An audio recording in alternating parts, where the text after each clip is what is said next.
ভাইরে ভাই, কি শুরু করেছে শাকিব খান। এই বাংলায় তুফান উঠিয়ে দিয়ে ওপার বাংলায় রীতিমতো সাইক্লোন তুলে দিয়েছে শাকিব খান।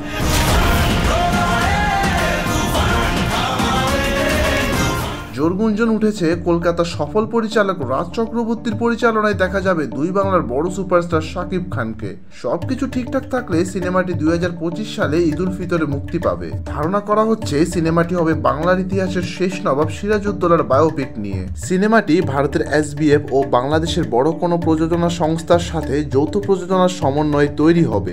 ইতিহাস নির্ভর এই মুভিতে বিগ অ্যারেঞ্জমেন্ট ও অত্যাধুনিক সব প্রযুক্তির ব্যবহার থাকবে, যার ফলে এটি হবে বাংলা সিনেমার ইতিহাসে সবচেয়ে বড় বাজেটের সিনেমা। এই সিনেমার বেশিরভাগ শুটিং হবে ভারতে, আর বাংলাদেশে হবে বাকি অংশের শুটিং। তবে সিনেমায় শাকিবের নায়িকা চূড়ান্ত না হলেও শোনা যাচ্ছে কলকাতার কোনো প্রথম সারির নায়িকাকে নেওয়া হবে এই সিনেমায়।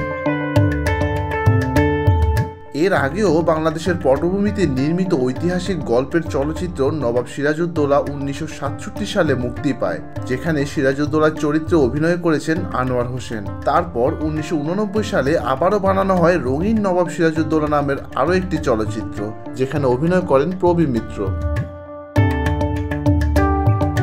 এই সিনেমা নিয়ে আশার বাণী থাকলেও আছে কিন্তু ভয়ের শঙ্কা। বাণিজ্যিক সিনেমা হলে হয়তো ইতিহাসের বিকৃতিও ঘটিয়ে দিতে পারে চিত্রনাট্যে, কারণ 19 শতকে আমি সিরাজের বেগম বলছি নামের একটি বিকৃত সাদা কালো চলচ্চিত্র নির্মাণ করে তৎকালীন সময়ে ভারত কঠোর সমালোচিত হয়।